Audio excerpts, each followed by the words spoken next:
دعا کرو کہ ظہور امام ہو جائے، یہ روز کا قصہ تمام ہو جائے، دعا کرو، دعا کرو، دعا کرو۔ اعوذ باللہ من الشیطان الرجیم، بسم اللہ الرحمن الرحیم، الحمد للہ رب العالمین، الصلاة والسلام علی سید الانبیاء والمرسلین وعلی خاتم النبیین وشفیع المذنبین سیدنا و مولانا ابی القاسم محمد وعلی آلہ الطیبین الطاہرین المعصومین ولعنۃ الدائمۃ علی اعدائهم اجمعین۔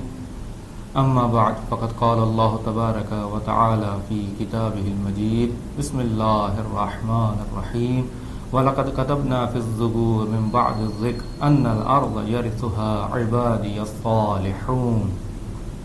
اس سلسلے کی ہماری آج 7ویں گفتگو ہے۔ اس میں ہم انتظار ہی کے موضوع کو ادامہ دیں گے اور انتظار کے بارے میں جو باتیں رہ گئی ہیں ان کو بیان کریں گے۔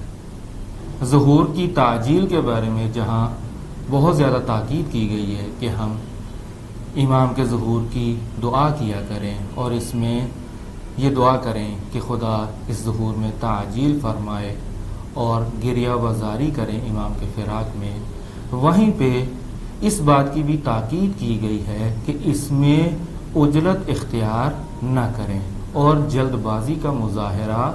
نہ کریں۔ اگر ہم نے جلد بازی کا مظاہرہ کیا تو ہم حقیقی انتظار سے دور ہو جائیں گے۔ سب سے پہلے وہ روایات آپ کی خدمت میں پڑھ دوں جہاں عجلت کرنے کی یا جلد بازی کرنے کی مذمت بیان کی گئی ہے۔ ایک حدیث ہے کہ جس میں راوی کہتا ہے کنتو ابی عبداللہ، کہ میں امام صادق علیہ الصلوۃ والسلام کی بارگاہ میں موجود تھا۔ محزم ایک شخص ہے جو امام کی بارگاہ میں حاضر ہوا اور امام علیہ الصلوۃ والسلام سے آ کر پوچھتا ہے کہ یہ امر کب متحقق ہوگا، یعنی ظہور امام مہدی علیہ الصلوۃ والسلام جس کا ہمیں وعدہ دیا گیا ہے کہ جو حکومت جہانی قائم کرے گا اس ہستی کا ظہور کب ہوگا۔ تو امام علیہ الصلوۃ والسلام اسے جواب میں بیان فرماتے ہیں کہ اے محزم، وقت مقرر کرنے والوں نے جھوٹ بولا ہے کہ اس کو میں بعد میں بیان کروں گا، ابھی جو حصہ بیان کرنا ہے وہ یہ ہے ہلک المستعجلون، کہ جنہوں نے عجلت اختیار کی، جنہوں نے اس میں جلد بازی کا مظاہرہ کیا وہ ہلاک ہو گئے، ونجل مسلمون، اور جو تسلیم ہو گئے انہوں نے نجات پائی۔ یعنی امام علیہ الصلوۃ والسلام فرماتے ہیں کہ جلد بازی کرنے والے اس امر میں جلد بازی کرنے والے ہلاک ہو جائیں گے اور جو تسلیم ہوں گے وہی نجات پائیں گے۔ یعنی ہمیں بہت واضح یہ دستور دیا گیا ہے کہ ہم اس ظہور کے امر میں جلد بازی کا مظاہرہ نہ کریں بلکہ تسلیم ہو، خدا کی رضا پر، خدا کی قضاء و قدر پر ہم تسلیم ہو۔ جس قدر بھی تاخیر ہوتی ہے ہمارے ایمان میں کوئی کمی نہیں آنی چاہیے بلکہ ہمیں اس کا انتظار کرنا چاہیے اور شدت سے انتظار کرنا چاہیے، لیکن بے صبری کا مظاہرہ نہیں کرنا چاہیے۔ دوسری حدیث میں منصور کہتا ہے کہ امام صادق علیہ الصلوۃ والسلام نے مجھ سے فرمایا کہ یہ امر آپ کے لیے پیش نہیں آئے گا مگر مایوسی کے بعد۔ یہ حدیث بہت سخت حدیث ہے کہ اس پہ دقت فرمائیں کہ امام صادق علیہ الصلوۃ والسلام ہی بیان فرماتے ہیں یہ امر آپ کے لیے پیش نہیں آئے گا مگر مایوسی کے بعد، خدا کی قسم ہرگز نہیں مگر یہ کہ ایک دوسرے سے جدا ہو جاؤ، یعنی ظہور اس وقت تک نہیں ہوگا جب تک تم ایک دوسرے سے جدا نہ ہو جاؤ۔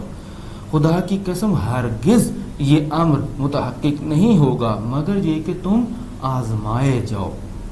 خدا کی قسم ہرگز یہ امر متحقق نہیں ہوگا یہاں تک کہ شقی شقی ہو جائے اور سعید سعید ہو جائے۔ یہاں اس غیبت کے زمانے کی سختیوں کو بیان کیا گیا ہے کہ یہ زمانہ غیبت بہت سخت ہوگا، بہت طولانی ہوگا اور اس میں ہم نے صبر اور حوصلے سے کام لینا ہے۔ یعنی یہ زمانہ ہی ایسا ہے کہ جس میں لوگ مایوس ہو جائیں گے اور اس میں ایک دوسرے سے جدا، یعنی حق اور باطل میں فرق ہو جائے گا، اہل حق اور اہل باطل میں جدائی ہو جائے گی، لوگ ایک دوسرے سے جدا ہو جائیں گے، یہاں تک کہ شقی شقی اور سعید سعید ہو جائے گا۔ اس کے بعد امام علیہ الصلوۃ والسلام کا ظہور ہوگا۔ بس اس میں ہمیں جلد بازی نہیں کرنا، بلکہ کمال حوصلے سے یہ انتظار کرنا ہے، دعا کرنی ہے تعجیل کی کہ ظہور جلد ہو جائے، لیکن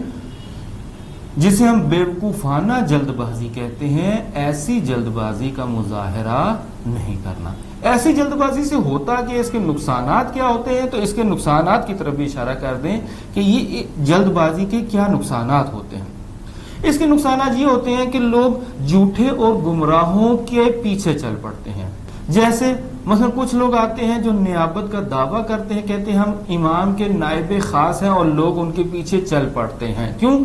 بہت جلد باز ہیں، بہت جلد چاہتے ہیں کہ امام کا ظہور ہو جائے، بے چین ہو جاتے ہیں کہ کیوں امام کا ظہور نہیں ہو رہا۔ بس ایسے لوگوں کو کوئی بھی انسان آ کے ورگلا سکتا ہے۔ کوئی شخص آتا ہے اور کہتا ہے کہ میں اس امام کا نمائندہ ہوں، میں ان کا نائب ہوں، میں ان کا جانشین بن کے آیا ہوں، میں ان کی طرف سے پیغام لے کے آیا ہوں، اور بہت سے لوگوں کو اپنے ارد گرد اکٹھا کر لیتا ہے۔ اور یہ کون لوگ ہیں جو اکٹھا ہو جاتے ہیں؟ یعنی گمراہوں کے پیچھے چل پڑتے ہیں، جو بہت بے چینی کا مظاہرہ کرتے ہیں، بے صبری کا مظاہرہ کرتے ہیں۔ یا کوئی شخص آ کے مثلا نشانی میں سے ہے یمانی کا خروج یا خراسانی کا خروج، کوئی شخص آ کے کہتا ہے کہ میں ہی وہ یمانی ہوں جس کا احادیث میں وعدہ کیا گیا ہے، اور لوگ اس کے پیچھے چل پڑتے ہیں۔ کوئی آتا ہے، کوئی خاتون آگے کہہ دیا کہ مثلا میں امام علیہ الصلوۃ والسلام کی بیوی ہوں، میں امام کی بیٹی ہوں، اور یہ اس کے پیچھے چل پڑتا ہے۔ کوئی آگے مہدویت کا جھوٹا دعویٰ کرتا ہے اور یہ اس کے پیچھے چل پڑتا ہے۔ بس ہمیں انتظار کرنا ہے، لیکن ان چیزوں سے پرہیز کرنی اور صبر و تحمل کا مظاہرہ کرنا ہے، اور خدا کی قضاء و قدر پر راضی رہنا ہے۔ اس کے علاوہ جو اس کے نقصانات ہوتے ہیں، یعنی گمراہوں کی جو ہم پیروی کرتے ہیں، خرافات کے جو ہم پیچھے چل پڑتے ہیں، وہ یہ ہے کہ ملاقات کے لیے مختلف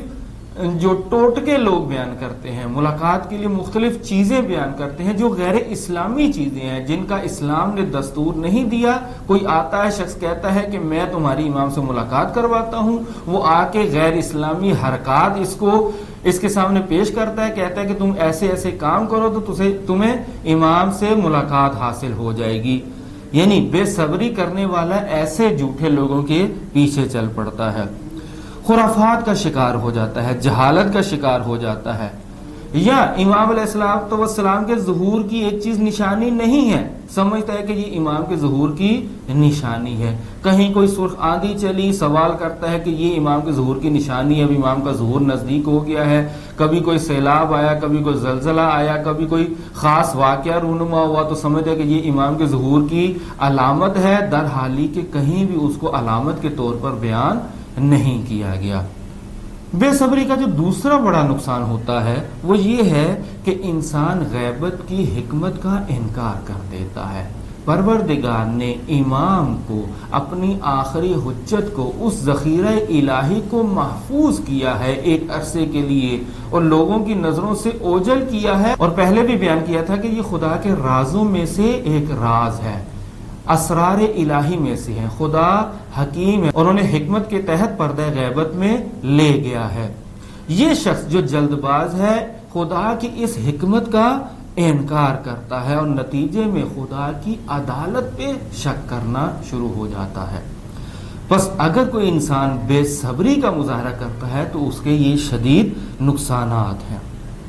اور کبھی ایسا ہوتا ہے اس انتظار میں جلد بازی کا مظاہرہ کرتا ہے، اور جب اس کو اس انتظار کے نتیجے میں دیدار حاصل نہیں ہوتا اور امام کا ظہور نہیں ہوتا تو بس اوقات آ کے انکار کرتے کہ اصل امام مہدی علیہ الصلوۃ والسلام وجود ہی نہیں رکھتے، ان کا کوئی وجود ہی نہیں ہے، وہ ہے ہی نہیں، اور امام کے وجود کا انکار کر کے فی الواقع ایمان سے ہاتھ دھو بیٹھتا ہے۔ بس اس چیز کا نتیجہ یہ نکلا کہ ہمیں انتظار کرنا ہے، دعا کرنی ہے، اور خدا نے دعا کا حکم دیا ہے، اور خود دعا تو فی الواقع ہے ہی ایمان کا اظہار کہ ہمیں اپنے پروردگار پر اعتقاد ہے، یقین ہے، پختہ ایمان ہے، لہذا ہم اس کی بارگاہ میں تعجیل کی دعا کرتے ہیں، اور ہمیں ایسا ہی انتظار کرنا ہے کہ جس میں خدا کی رضا شامل ہو اور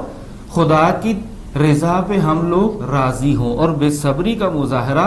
نہ کریں، اس کی قضاء و قدر پر راضی ہو، جو وقت اس نے مقرر کیا ہے ظہور کا ہم اس وقت پہ راضی ہوں، اور ہم گمراہوں کے پیچھے نہ چل پڑیں اس بے صبری کی وجہ سے۔ اس کے علاوہ انتظار میں ایک اور مطلب جو نقصان دہ ہو سکتا ہے وہ یہ ہے کہ بعض لوگ وقت معین کرتے ہیں، پیشن گوئی کرتے ہیں، کوئی پیش بینی کرتے ہیں کہ فلاں سال فلاں وقت میں امام کا ظہور ہوگا، کوئی کہتا ہے 2021 میں امام کا ظہور ہوگا، کوئی کہتا ہے 2024 میں امام کا ظہور ہوگا، مختلف طرح کی پیشن گوئیاں کرتے ہیں، یا فلاں وقت پہ امام کا ظہور ہوگا، اور اس وقت مقرر کرنے کی احادیث میں شدت کے ساتھ مذمت کی گئی ہے۔ وہ پہلے بھی جو روایت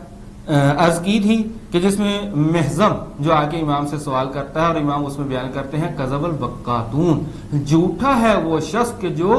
وقت معین کرتا ہے، یعنی وقت معین کرنے والے کو امام علیہ الصلوۃ والسلام نے جھوٹا کہا ہے۔ اور مزید بھی اس سلسلے میں روایات ہیں، امام کے ظہور کے بارے میں سوال کرتا ہے فقال کذب الوقاتون، جو وقت معین کرتا ہے وہ جھوٹا ہے۔ انا اہل البیت لا نوقتا، ہم اہل بیت کبھی بھی وقت معین نہیں کرتے،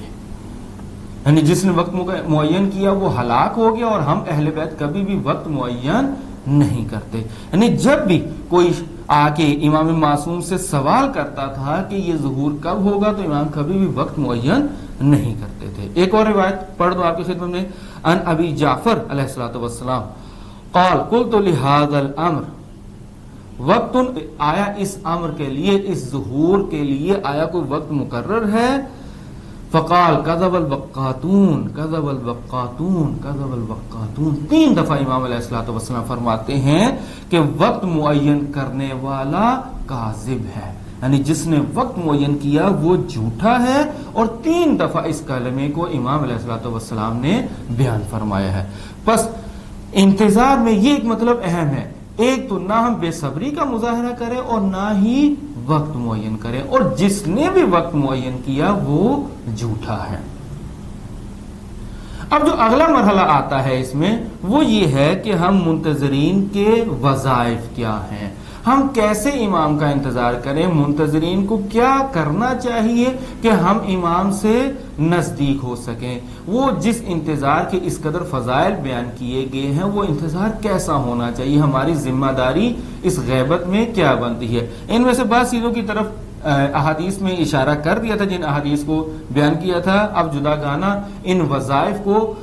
بیان کر دیتے ہیں، البتہ سارے وظائف ابھی بیان نہیں ہوں گے، کچھ وظائف ایسے ہیں کہ جو امام کے ظہور کی شرائط اور نشانیاں بیان کرنے کے بعد بیان کروں گا، چونکہ ان کا تعلق انہی شرائط اور نشانیوں سے ہے، لہٰذا منتظرین کے وہ وظائف بعد میں بیان کروں گا، کچھ وظائف ابھی بیان کر دیتا ہوں۔ منتظرین کے وظائف میں جو سب سے پہلی اور اہم چیز ہے وہ ہے امام کی معرفت حاصل کرنا، ہمیں اپنے زمانے کے امام کی معرفت ہونی چاہیے، اور اگر ہمیں اپنے زمانے کے امام کی معرفت نہ ہوئی تو ہم نجات نہیں پا سکتے، بلکہ احادیث میں کہا گیا ہے من مات ولم یعرف امام زمانہ مات میتۃ جاہلیہ، جس نے اپنے زمانے کے امام کی معرفت حاصل نہ کی اور اس حالت میں مر گیا تو وہ گویا کہ جہالت کی موت مرا ہے۔ اب امام کی جو معرفت حاصل کرنی ہے تو یہ معرفت 2 طرح سے ہے، ایک تو شخص امام کی معرفت حاصل کرنی ہے کہ وہ کون ہے ہمارے زمانے کا امام، جس کے بارے میں یہ حدیث بھی تھی اور آگے بھی حدیث بیان ہوتی ہے، یا فضیل اعرف امامک، اب اے فضیل اپنے امام کو پہچانو، اپنے امام کی معرفت حاصل کرو، اور جب تم نے اپنے امام کی معرفت حاصل کر لی تو تمہیں کوئی نقصان نہیں پہنچے گا کہ اس سے کہ امام کا ظہور جلد ہو یا دیر سے ہو، کہ پچھلی گفتگو میں بھی اس حدیث کو پڑھا تھا کہ اگر امام کی معرفت حاصل کر لی تو فرق نہیں پڑتا کہ ظہور جلد ہو یا ظہور دیر سے ہو، اور امام کے قیام سے پہلے بھی اگر ایسا انتظار کرنے والا یعنی جس نے معرفت حاصل کر لی اور ظہور سے پہلے مر بھی گیا تو وہ ایسا ہے جیسے امام کے لشکر میں شامل ہے، بلکہ ایسا ہے جیسے امام کے پرچم تلے ہے، یعنی یہ دوسرا مرحلہ اس سے پہلے مرحلے سے بڑھ کے ہے، پہلے مرحلہ تھا کہ امام کے لشکر میں شامل ہے، دوسرا مرحلہ یہ ہے بلکہ وہ امام کے پرچم تلے موجود ہے۔ پر سب سے پہلا مرحلہ امام کی معرفت، ان میں دو چیزیں، شخص امام کی معرفت اور کچھ معرفت ایسی ہے جو شخص کی تو معرفت ہمیں حاصل ہے، لیکن معرفت کا ایک مرحلہ یہ ہے کہ وہ جس مقام امامت پر فائز ہیں وہ مقام کیا ہے، یعنی مقام امامت کی بھی معرفت حاصل کرنی ہے۔ اس کے بارے میں ایک حدیث، یہ حدیث خود امام زمانہ علیہ الصلوۃ والسلام سے منقول ہے کہ جب وہ گہوارے میں تھے، یعنی امام کا یعنی اپنے والد کی شہادت سے پہلے کا جو 5 سال کا جو زمانہ ہے، اس زمانے میں یہ حدیث ہے، ایک شخص ہے جو ابو نصر ظریف کے جو امام عسکری علیہ الصلوۃ والسلام کا خادم ہے، گھر میں مختلف امور انجام دیتا ہے، یہ ایک دفعہ آتا ہے امام زمانہ علیہ الصلوۃ والسلام، امام علیہ الصلوۃ والسلام لیٹے ہوئے ہیں، وہاں یہ شخص آتا ہے تو امام اس سے پوچھتے ہیں، امام مہدی علیہ الصلوۃ والسلام اس سے سوال کرتے ہیں، آیا مجھے جانتے ہو کہ میں کون ہوں؟ تو وہ کہتا ہے ہاں میں آپ کو جانتا ہوں، آپ میرے مولا ہیں اور میرے مولا کے فرزند ہیں۔ تو امام اسے کہتے ہیں میں یہ نہیں پوچھ رہا۔ تو وہ شخص آگے سے کہتا ہے، ابو نصر ظریف آگے سے کہتا ہے میں آپ پہ قربان جاؤں، آپ خود ہی بتا دیں آپ کیا پوچھنا چاہتے ہیں۔ تو امام علیہ الصلوۃ والسلام فرماتے ہیں کہ میں خاتم اوصیاء ہوں، یعنی میں اوصیاء کا آخری ہوں، اور میرے ذریعے سے پروردگار میرے اہل بیت اور میرے شیعوں سے بلاؤں کو دور رکھتا ہے۔ اب یہ دیکھیں یہاں وہ شخص جو ہے، جو راوی ہے ابو نصر ظریف، وہ امام کو پہچانتا ہے کہ ہماری حجت کون ہے، حجت خدا کون ہے، وہ بتا رہے ہیں کہ آپ حجت خدا ہیں اور حجت خدا کے فرزند ہیں، لیکن امام کہتے ہیں کہ میں یہ نہیں پوچھ رہا کہ میں کون ہوں، یعنی گویا کہ امام یہ کہہ رہے ہیں مجھے پہچانو، میرے مقام کی معرفت حاصل کرو۔ بس یہ معرفت کا ایک دوسرا مرحلہ ہے کہ یہ معرفت بھی حاصل کرنا ضروری ہے، اور اگر شخص منتظر ایسی معرفت حاصل کر لے تو گویا کہ اس نے اپنا وظیفہ ادا